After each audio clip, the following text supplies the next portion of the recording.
guys, welcome back to my channel. Today I'm going to be giving you guys actually one of my most requested videos. If you follow me on Instagram and some of my other social medias before I've started my YouTube, you know that I have actually lost 100 pounds, and actually as of August this year I've actually kept it off for over a year, so I'm really excited about that. Because I have kept it off, I do feel like I am a little bit more able to tell you guys about my story, because I've had, I guess, success with it. So if you guys want to see my 100-pound weight loss transformation, definitely stay tuned.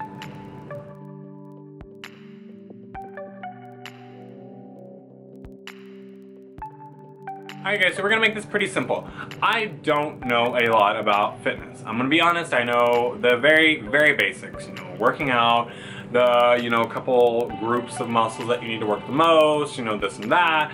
I know what I've learned from my mom. I know quite a bit, but I don't know enough to talk as in-depth as I would personally prefer to, like I do with some of my makeup videos. So that's why, honestly, I've pushed this video back so long, is because I really don't feel like I didn't feel like I could speak that well on it, and then I just kind of told myself, look, nobody knows, or not everyone thinks that you're a fitness specialist or anything. You're just giving your video over what happened with you. So that's all I'm going to talk about. I'm going to talk about my weight loss, the diet that I did, and my exercise over the 8-month period that it took for me. And then after that, I'm going to go through and I'm going to answer y'all guys Q&As on my posts that I posted about it. So as far as diet goes, I used to eat horrible. I would eat nothing all day and then I would gorge at night, or I would eat small things throughout the day and then I would gorge at night. When I mean gorge, I would eat probably upwards of almost 3,000 calories at night. When you're eating that at night and you're sitting that on all night, literally all you're doing is packing that weight on. You're just allowing that weight to really basically sit there all night, and that's horrible. So what I started doing is breaking that up into 4 to 5 small meals a day. I would eat your regular morning breakfast, lunch, and dinner, and then I would try and squeeze in 2 snacks in between there. It really allowed me to eat less of those 3 meals and allowed my stomach to basically digest the food at a little bit more even of a rate, so that I wasn't holding on to the food for days and days. I would always, and I still to this day, love a protein shake for breakfast. My favorite one is any kind of protein powder. I like to do vanilla so there's no flavor. Scoop of peanut butter, 1 to 2 bananas depending on how much you want, and then your peanut butter or your protein powder like normal, and then I'm actually gonna add water in there. Some people add milk and stuff. I like to add water because it's not as heavy. Milk doesn't tend to do as well for me. It's just something I found out over time. I'm just not a big milk person. Anyways, you're gonna mix all that up together. I mix that up in my NutriBullet, blend it up. Absolutely amazing. Seriously tastes like Reese's peanut butter cups. Like, it's the best. It seriously is a sweet treat. Sometimes I'll even have it at night after I've worked out or whatever. 1 is a protein supplement, and then 2 actually just because like sometimes I'm just craving something sweet. It's the spot. My regular snack after that would be, apples or peanuts, which actually after this time frame and after having lost the weight, I actually learned that apples give me a really bad headache. I can't eat apples anymore, but at the time I was eating a lot of apples sliced up with some peanut butter on there for some protein and some carbs.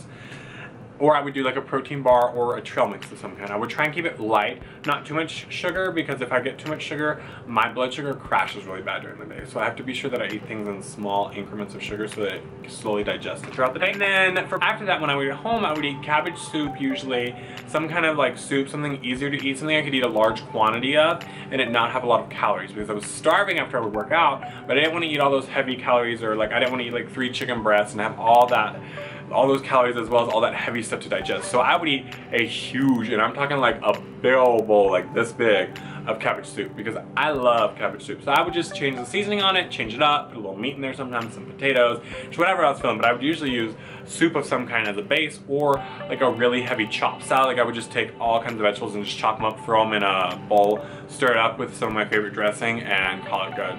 Best thing ever. Usually have a meat of some kind, whether usually white meat or fish, fish or chicken basically. Red meat I would eat 1 to 2, maybe 3 times a week. I would try and cut down on the red meat just because my body doesn't digest red meat as easily. But I would do that with stir fry or steamed vegetables or a salad of some kind. So like whether it was, I would get vegetables in some way, and I would try and bring like some kind of fruit too. And then after that, I would usually eat peanuts and almonds or walnuts, like any mixture of those 3 or all 3 together before I would go to the gym. And most important thing, 1 cheat meal a week. Only 1 meal. Because if you have more than that, it can be negative. Like it can make a serious negative side effect. But as long as you keep it down to just pretty much 1 cheat meal, you're pretty much good to go. Like you can't really do so much damage in 1 meal that you're gonna redo an entire week's work. So kind of keep that in mind. If you're just dieting, you probably won't want your cheat meal to be a little smaller and just one like little small cheat meal. If you are exercising, you can kind of get away with eating a little bit more because you are burning all those extra calories. As far as diet goes, that is actually all that I did. Changing my diet from that, I did that for the first 3 months and I actually lost about 30 pounds, about 25 to 30 pounds. And then after that, I felt like I had lost enough weight that it was a little easier for me to exercise, because at the beginning it was hard for me to exercise. I would have gotten so large that it was hard for me to just go up the stairs. Like I would get up the stairs in my second floor apartment and I would sit down on my bed and I would just be like, and it seriously would make me sad, because I was like, I didn't have this problem when I first moved into the apartment complexes. I was like, I do now. So I kind of put it in check for me. I was like, well, that's all I did with my diet. Did that for the first 3 months, lost that 30 pounds like I said, and then I started incorporating exercising. Now my diet stayed the same for the next, what is that, 4 or 5 months?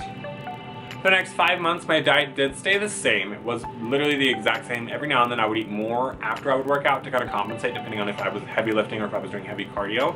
When I did start out first with exercise, I didn't do any exercise for the first 3 months, and then I'm not gonna lie, I went ham. And I mean, you could not find me. I was either at work or I was at the gym.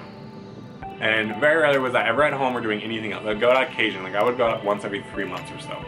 But when it came to the gym, I would actually work out 2 to 3 hours a day, 5 days a week.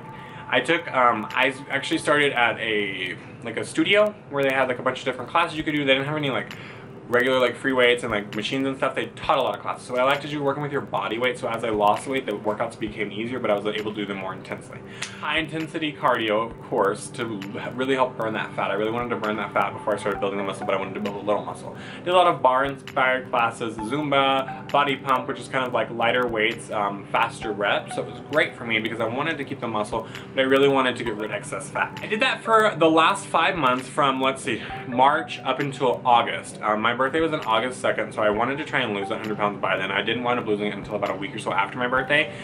And I mean, I barely skimmed by because like I was pushing. I was trying so hard to lose it, but I didn't lose it quite by my birthday. About a week after, I went from 303 all the way down to 203, and now I fluctuate anywhere from 203 all the way up to about 215, anywhere in between them, just kind of depending on if I've been doing a lot of weightlifting or if I've been not working out at all and I gained some weight back.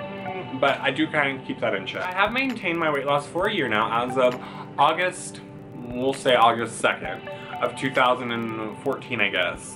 I have kept it off through August of 2015.